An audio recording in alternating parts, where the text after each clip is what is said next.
प्यारे साथियों, आज अपन स्टडी करेंगे यूनिट नंबर 10 इकोलॉजी का।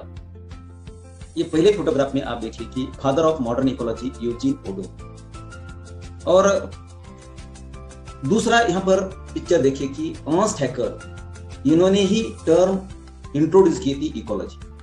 और आज अपन स्टडी करेंगे इकोलॉजी, और इकोलॉजी में ecosystem, structure and function part 2 के बारे में। ये 12th एनसीईआरटी बायोलॉजी का टॉपिक है। 14 टॉपिक है इकोसिस्टम।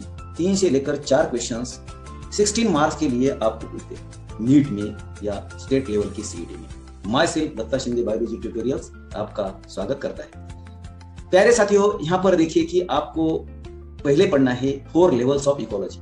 पहली लेवल कौन सी होती है? Individual living things are called organisms. दूसरी लेवल इकोलॉजी की होती है कि many organisms of one species या कहे single species living in one area, उसे पॉपुलेशन कहते हैं। आप हिरन दिख रहे हैं, हिरन एक स्पेसिफिक एरिया में रहता है, हिरन बहुत सारे हिरन है, उसे पॉपुलेशन कहते हैं। और तीसरा लेवल होता है कम्युनिटी। तो मेनी डिफरेंट पॉपुलेशन, बहुत सारी आप इस पिक्चर में देखिए कि different populations of different species यहाँ पर दिखाई दे रहा है। यहाँ पर आपको डीर दिखाई दे रहा है, कई बोर्ड दिखाई दे रहे हैं, कई जेब्रा दिखाई दे रहे हैं, यानी कि many different populations living in one area, उसे कम्युनिटी कहते हैं। और आगे क्या है कि आगे है कि 4th लेवल है कि इस कम्युनिटी में नॉन लिविंग एनवायरनमेंट होता है, जैसे एयर होता है, वाटर होता है, मिनरल्स होता है, तो उसे इकोसिस्टम कहते हैं। तो ये हुई बात प्यारे दोस्तों 4 लेवल्स ऑफ इकोलॉजी के। ये 4 लेवल्स बेहद ही इंपॉर्टेंट है, आपके लिए मायने रखता है, तो इसे अच्छी तरह से 4 लेवल ऑफ इकोलॉजी ये आप ख्याल में रखें। तो इकोलॉजी किसे कहते हैं प्यारे दोस्तों? इकोलॉजी ये ब्रांच ऑफ बायोलॉजी होती है और ये डील्स करती है, जैसे इंटरेक्शंस होता है, यानी कि रिलेशंस होते हैं ऑर्गेनिजम्स में to one another and their physical environment. तो याद करते हैं कि फिजिकल एनवायरनमेंट कौन से होते हैं कि अबायोटिक फैक्टर्स होते हैं, यानी कि सनलाइट हो या टेम्परेचर हो या लाइट हो या वाटर हो, उसे फिजिकल एनवायरनमेंट कहते हैं। साथियों, 4 लेवल्स ऑफ इकोलॉजी कौन से होते हैं आपने देख लिया है कि पहला लेवल होता है ऑर्गेनिजम्स, पहला लेवल होता है ऑर्गेनिजम्स, दूसरा पॉपुलेशन, ये देख लिया है आपने, तीसरा है कम्युनिटी और 4th लेवल है इकोसिस्टम। तो इकोसिस्टम स्ट्रक्चर एंड फंक्शंस के बारे में जानेंगे कैसे। तो इकोसिस्टम पहले किसे कहते हैं? इकोसिस्टम ये असेंबलेज होता है, जमाड़ा होता है, या एसोसिएशन होता है, संगठन होता है, किसका? डिफरेंट कम्युनिटीज का। तो communities many different population living in one area. यहाँ पर आपने तीसरे लेवल में देखा है कि बहुत सारे डिफरेंट पॉपुलेशंस ये एक ही एरिया में रहते हैं और उनके साथ अबायोटिक फैक्टर्स होते हैं, सनलाइट, टेम्परेचर, वाटर, और कहां पर? एनवायरनमेंट में। ऐसे को क्या कहते हैं? इकोसिस्टम कहते हैं। अगेन आप देखेंगे कि इकोसिस्टम क्या है। इकोसिस्टम इज एन असेंबलेज या association of different communities with abiotic factors in environment, उससे क्या कहते हैं? इकोसिस्टम कहते हैं। नेक्स्ट देखेंगे प्यारे दोस्तों, क्या है कि ये इकोसिस्टम जो भी टर्म किन्हें दी है? सर एजी स्टैंसले ने 1935 में दी है, याद रखना, ये आपके लिए महत्वपूर्ण। एनवायरनमेंट के कौन से कंपोनेंट होते हैं? अबायोटिक एंड बायोटिक कंपोनेंट्स होते हैं। अबायोटिक कंपोनेंट से जब बात करते हैं तो एयर होता है, वाटर होता है, विंड होता है, सॉइल होता है, टेम्परेचर होता है, रेनफॉल होता है। रेनफॉल को परसेप्शन भी कहते हैं। और दूसरा मेन फैक्टर दूसरा होता है बायोटिक फैक्टर। बायोटिक फैक्टर में कौन से होते हैं? प्रोड्यूसर्स भी होते हैं, यानी कि प्लांट्स और अलगी, कंज्यूमर्स भी होते हैं, और डिकम्पोजर्स भी होते हैं। तो ये भी आपने 13 टॉपिक में पढ़ा है। तो यू स्टडीड हाउ, इस टॉपिक में आपने पढ़ा है कि you studied how the individuals, जो भी organism individuals biotic and abiotic factors कैसे अफेक्ट होते हैं आपस में एंड और उनके सराउंडिंग्स में। तो let us look at these components. Abiotic और बायोटिक फैक्टर्स को जब आप देखते हैं तो कैसे इंटीग्रेटेड मैनर से या एकीकृत तरीके से how the flow of energy, यानी कि देखिए कि इकोसिस्टम में ये फैक्टर्स, एनर्जी का फ्लो कैसा होता है इकोसिस्टम में, with in this components of ecosystem. तो यही बात यहाँ पर कह रहा हूं मैं आपके लिए। साथियों, फिजिकल स्ट्रक्चर ऑफ इकोसिस्टम क्या होता है? आप जानते हैं कि बायोटिक और अबायोटिक फैक्टर्स इकोसिस्टम में होते हैं, और ये दोनों फैक्टर्स का इंटरेक्शंस कौन से? बायोटिक और अबायोटिक कंपोनेंट्स या फैक्टर्स कहे तो इनसे फिजिकल स्ट्रक्चर बनता है। और ये फिजिकल स्ट्रक्चर, ये characteristics for each type of ecosystem, ecosystem से बहुत कई सारे टाइप्स होते हैं। कैसे आप जानेंगे कि पॉन्ड इकोसिस्टम हो या फॉरेस्ट इकोसिस्टम या डेजर्ट इकोसिस्टम, तो ये सभी इकोसिस्टम में बायोटिक एंड अबायोटिक फैक्टर्स होते हैं। इसे ही फिजिकल स्ट्रक्चर ऑफ इकोसिस्टम कहते हैं। या प्यारे दोस्तों ये महत्वपूर्ण है आपके लिए। नेक्स्ट देखेंगे कि प्यारे दोस्तों कि इकोसिस्टम का स्ट्रक्चरल फीचर्स क्या होता है। तो इकोसिस्टम की जब बात करते हैं स्ट्रक्चरल फीचर्स की दो होते हैं। पहला होता है स्पीसीज कंपोजिशन और दूसरा होता है स्ट्रेटिफिकेशन। तो पहले बात करेंगे स्पीसीज कंपोजिशन की। स्पीसीज कंपोजिशन किसे कहा करते हैं?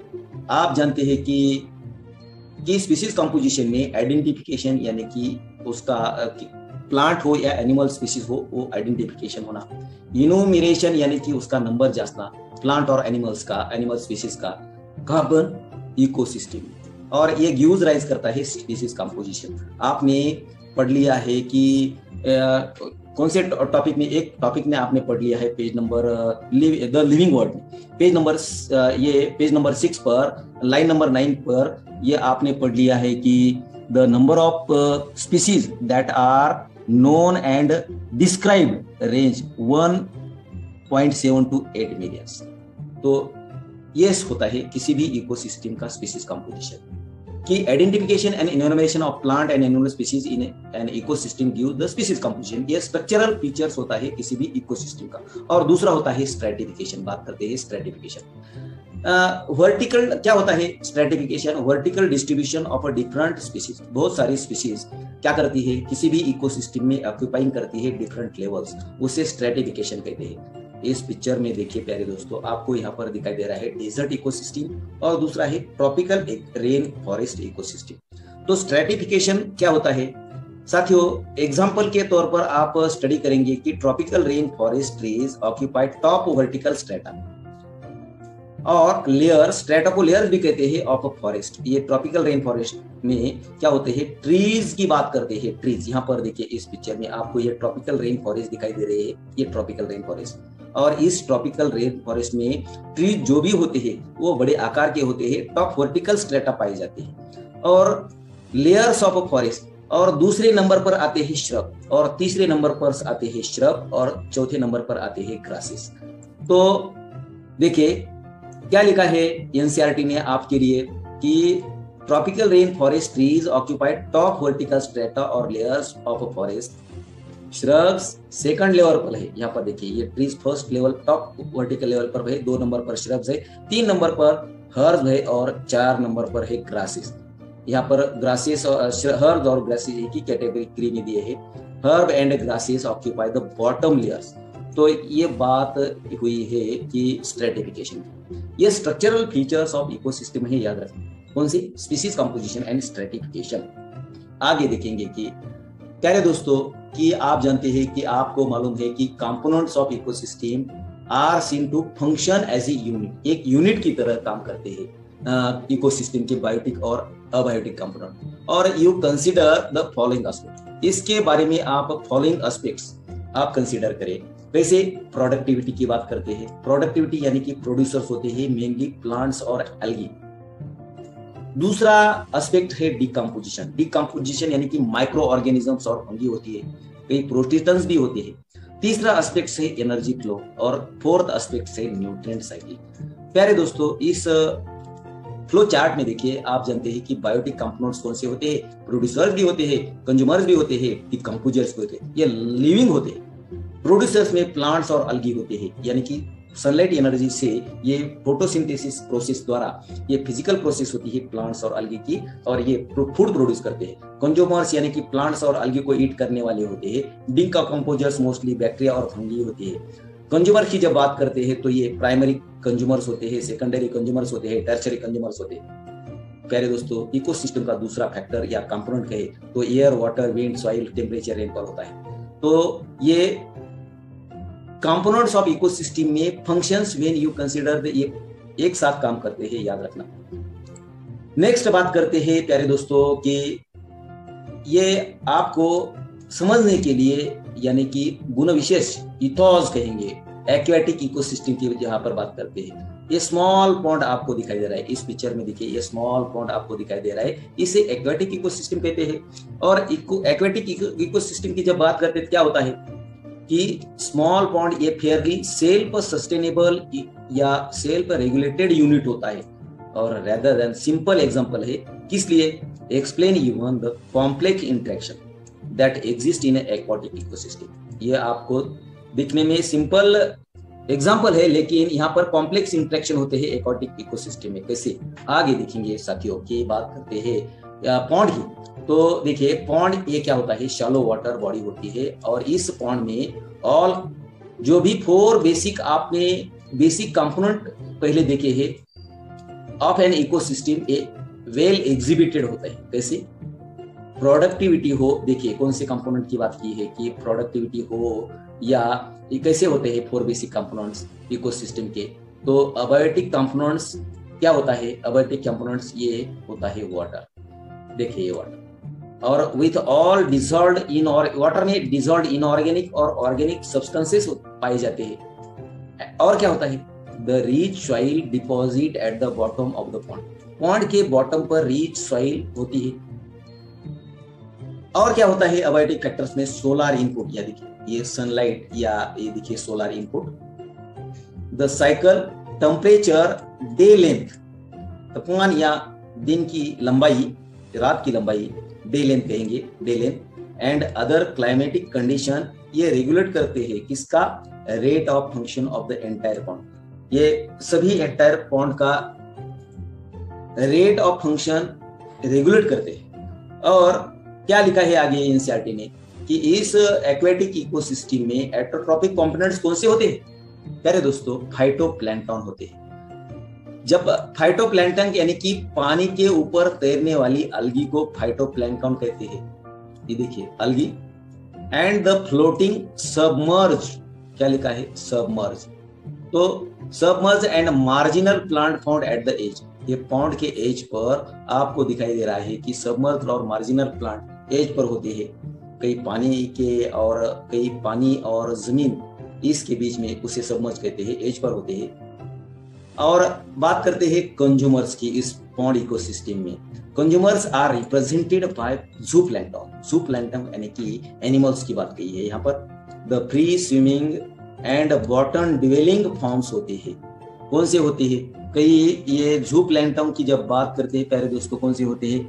निडारियंस होते हैं, सिलेंट्राट्स, निडारियंस उसे सिलेंट्रेट्स कहते हैं, आर्थ्रोपोडस यानी कि क्रुस्टोसियंस होते हैं, कई मोलस्कस भी होते हैं। ये बॉटम पर रहते हैं उस पॉन्ड इकोसिस्टम के अंदर। और इस पॉन्ड इकोसिस्टम में कई डिकम्पोजर्स होते हैं। डिकम्पोजर्स कौन से होते हैं प्यारे दोस्तों? देखिए फंगी होती है, वहां पर बैक्टीरिया पाए जाते हैं, कई फ्लैजिलेट्स पाए जाते हैं। फ्लैजिलेट्स कौन से होते हैं? प्रोटिस्टस यानी कि गायनोलॉक्स होते हैं, डायनोफ्लैजिलेट्स होते हैं, specially abundant in the bottom of the pond, pond के बॉटम में ये पाए जाते हैं। तो ये क्या होते हैं? डिकम्पोजर्स की यहाँ पर बात चल रही है। नेक्स्ट देखेंगे कि प्यारे दोस्तों क्या लिखा है। आपने पढ़ लिया है कि एक्वेटिक इकोसिस्टम क्या करती है? परफॉर्म करती है all the functions of ecosystem. All the functions of ecosystem क्या होते हैं?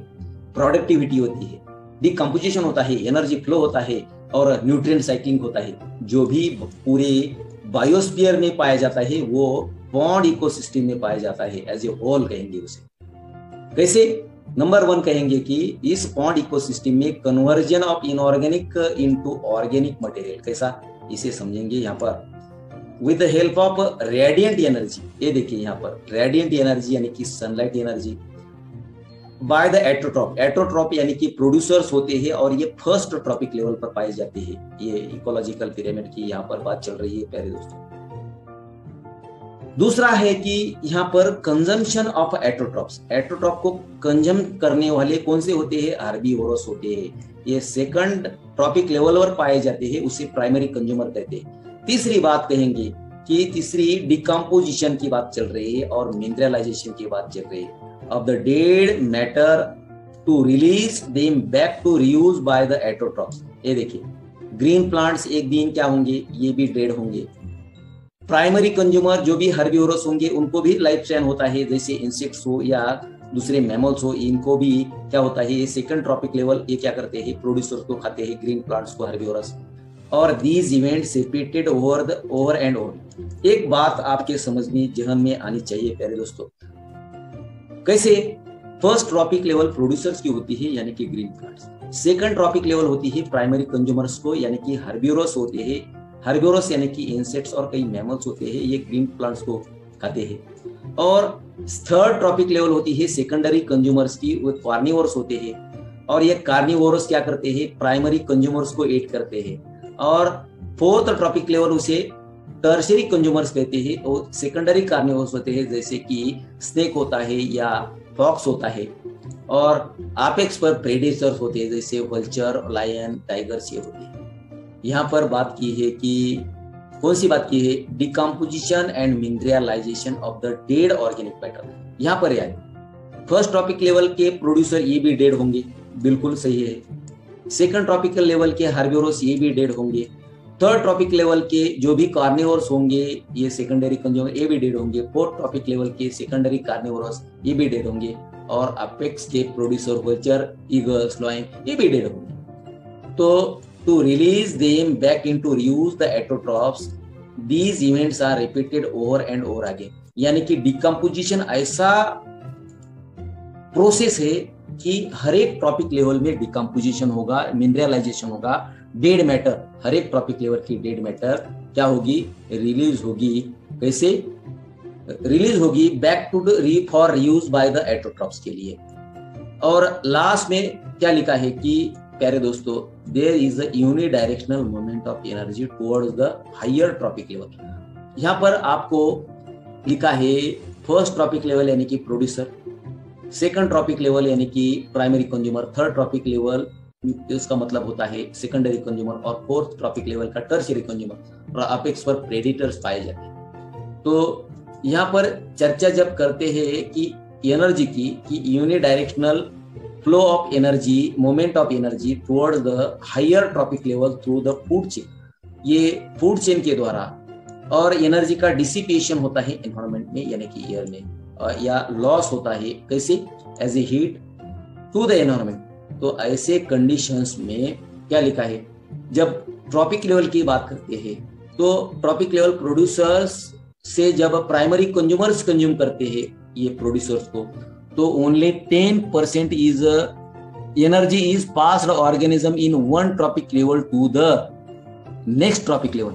यानी कि हर एक ट्रॉपिक लेवल में 10% एनर्जी क्या होगी, पास होगी, लेकिन 90% of energy lost in the form of heat. याद रखें प्यारे दोस्तों, ये हुई बात किसकी, एनर्जी ट्रांसफर की। आगे समझने से पहले प्यारे दोस्तों कि जो भी प्रोडक्टिविटी, डिकम्पोजिशन, एनर्जी फ्लो और न्यूट्रिएंट साइक्लिंग आपने पढ़ा है, ये small pond self sustainable self regulating unit के बारे में पढ़ेंगे।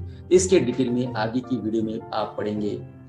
Thanks for this watching this video.